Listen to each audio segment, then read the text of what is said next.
Assalamualaikum warahmatullahi wabarakatuh. Sampurasun sadayana nepangkeun nami abdi Mustika Aulia Azhara ti kelas 12 MIPA 2. Di dieu abdi bade nyampaikeun salah sahiji materi basa Sunda kelas 11 nu judulna nyaeta sajak. Video ieu didamel kanggo penugasan basa Sunda sareng oge prasyarat kelulusan. Wilujeng nonton. Sajak. Poin kahiji, wangunan sajak. Hidup kungsi nempo penyair anu ngagalantakeun sajak. Hidup kungsi ngilu pasanggiri ngagalantakeun sajak. Lamun enggeus, tangtu hidup boga pangalaman anu mandiri. Lamun acan, tangtu hidup bisa diajar. Meme prung ngagalantakeun sajak, ayeuna urang guar heula perkara sajak. Naon ari puisi? Dina sastra Indonesia nu disebut puisi teh sarua hartina jeung sajak dina sastra Sunda. Ari dina sastra Sunda, puisi teh hartina lega pisan. Ngawungku sababaraha jenis karya sastra kaasup sajak mangrupa bagian tina puisi.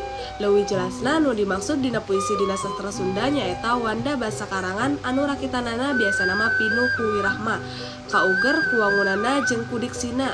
Lain dina ungkara kalimah cara dina basa sapopoe atawa cara mangun prosa. Puisi Sunda teh rea rupana, aya nu kagolong puisi heubeul, jeung aya nu kagolong kana puisi anyar.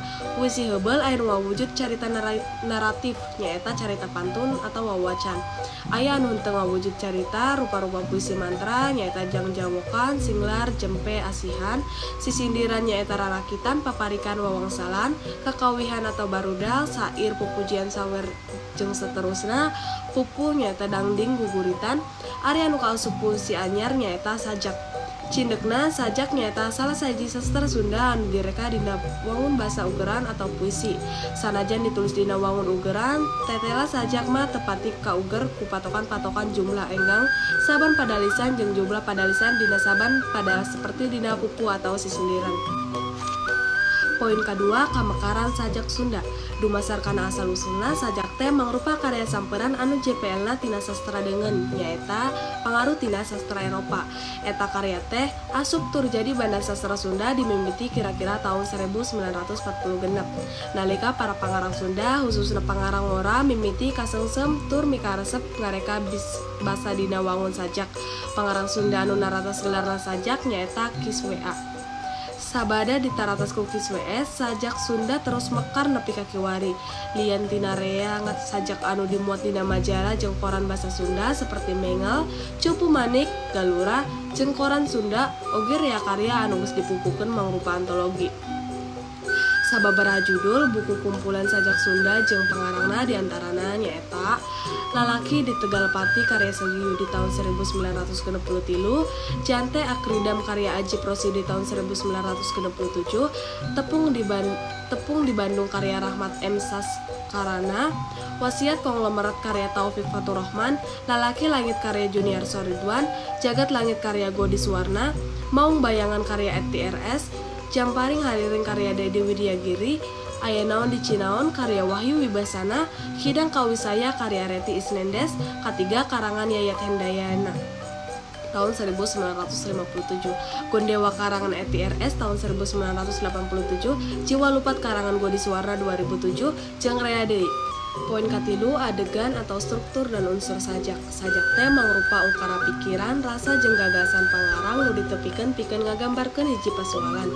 Eta pasualan teh asalna bisa dina kanyataan kahirupan sapopoe, bisa oge ukur reka cipta pangarang sabada ngaliwatan proses imajinasi jeung kontemplasi anu satuluyna dijengglekeun dina wangun rakitan basa anu endah.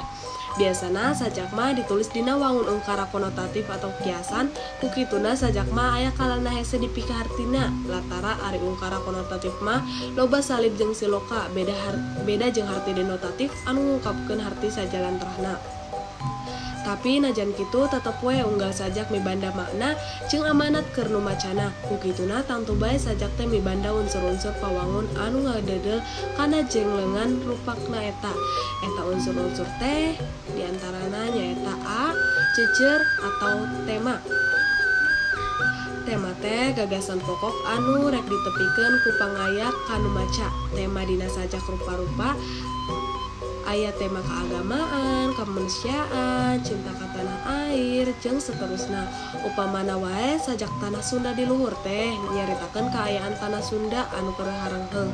Jadi bisa dicindekeun temana teh ngeunaan cinta ka tanah air. B. Nada jeung suasana. Nada teh sikeun pangayak kanu maca. Tina sikeun pangayak ngabalukarkeun ayana suasana nu karasa kudu maca. Geura titeunan pada sempalan sajak tanah Sunda ieu dihandap. Hejo pagunungan paulautan taya kamarasan ngan katugenahan. Hejo pagunungan paulautan taya katentreman ngan ancaman. Dumasar pada sajak di luhur, katangan sikep pangajak teh hayang ngabejaan kanu maca ye najan tanah Sunda teh endah tapi tetep henteu tentrem tur loba ancaman. Tina sikep eta urang salaku nu maca bisa ngarasa keung jeung ngahanjakalkeun ku kaayaan kitu. C. Rasa. Rasa teh ngajiwaan eusi sajak, rasa dina sajak bisa kapanggih sabada dibaca. Nah dibacana teh digorowokeun, digalantangkeun, dihariringkeun atawa dilenyepan dina jero hate. Sajak tanah Sunda upamana moal kapanggih rasa eusina mun bacana ukur dina jero hate. Sabalikna baris kapanggih tur karasa kumaha keungna mun macana digorowokeun atawa digalantangkeun. Poin kaopat ngagalantangkeun sajak. Ieu dihandap aya teks sajak.